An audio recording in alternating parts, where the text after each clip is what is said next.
Viewers, let's take a look at Final Fantasy III today.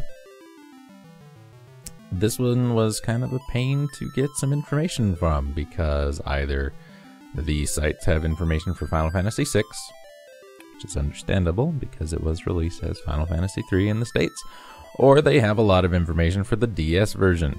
We don't care about the DS version. We have never cared about the DS version, especially me. Final Fantasy III from Squaresoft, released in 1990. This is the third installment of the Final Fantasy series and the first numbered Final Fantasy game to feature a job change system. Not a class change system like in the first game, but a job change system. The story revolves around four orphaned youths drawn to a crystal of light. The crystal grants them some of its power and instructs them to go forth and restore balance to the world. Not knowing what to make of the crystal's pronouncements, but nonetheless recognizing the importance of its words, the four inform their adoptive families of their mission and set out to explore and bring back balance to the world. The game was originally released in Japan in 1990, and it had never been released outside until a remake was released on the DS in 2006. At that time, it was the only Final Fantasy game not previously released in North America or Europe. There had been earlier plans to remake the game for Bandai's WonderSwan Color handheld, as had been done with the first, second, and fourth installments of the series, but the game faced several delays and was eventually cancelled after the premature cancellation of the platform. The Nintendo DS version of the game was positively received internationally, selling over 1 million copies in Japan. It was also released for many other systems: the Japanese Virtual Console version, an iOS port, PlayStation Portable, and the Android-based Ouya, that lovely little doorstop, also got a version. Gameplay of Final Fantasy III combines elements of the first two Final Fantasy games with new features. Turn-based combat remains from the first two games, but hit points are now shown above the target following attacks or healing actions rather than captioned as in the previous two games. Auto-targeting for physical attacks after a friendly or enemy unit is killed is also featured for the first time. Unlike subsequent games, magical attacks are not auto-targeted in the same fashion. The experience point system featured in Final Fantasy makes a return following its absence from Final Fantasy II, and the character class system featured in the first game also reappears with some modifications. Whereas in the original game, the player chooses each character's class alignment at the start of the game and then is locked into that class for the duration, Final Fantasy III introduces the job system, for which the series would later become famous. Jobs are presented as interchangeable classes.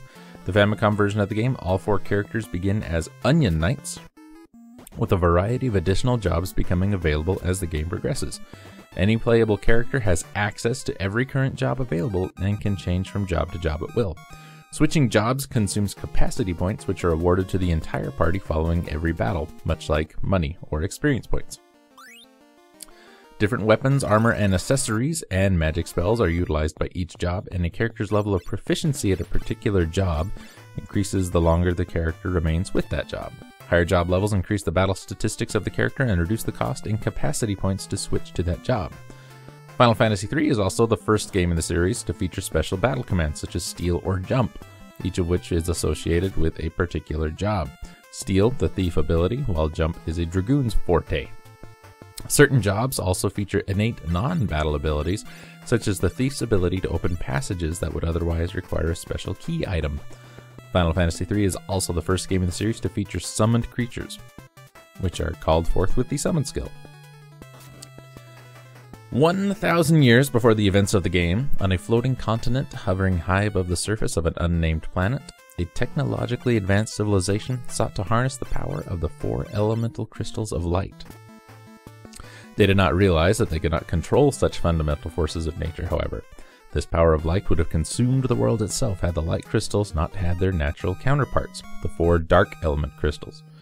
Disturbed by the sudden interruption of the careful balance between light and dark, 4 warriors were granted the power of the dark crystals to recapture the power of the light crystals. These so-called dark warriors succeeded in their quest and restored harmony to the world, but their victory came too late to save the doomed civilization, whose culture was reduced to ruin though their floating continent remained. On that continent, the Circle of Gulgans, a race of blind soothsayers and fortune tellers, predicted that these events will ultimately repeat. And there's your basic plot. It's not too shabby, right? A little different. Dark crystals, that's crazy. That's crazy, viewers. What can I tell you? I just, for the first time, played through this game, maybe a little earlier in the year, maybe a year ago. Can't quite recall. Had picked up the NES version in translated ROM form several times and played through, and yeah, kind of sort of liked it. Didn't love it, but it wasn't bad. But having done a Let's Play of it, it is quickly becoming one of my favorite Final Fantasy games. I did not give it enough credit before just playing through the little bit that I did. The longer you go, the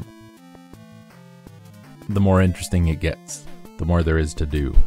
There's a lot of kind of side questy kind of stuff and everything else. It's really a really decent game. I did start playing the DS version a little bit, and quite a bit different. Some would say better, some would say worse. I'm going to say different.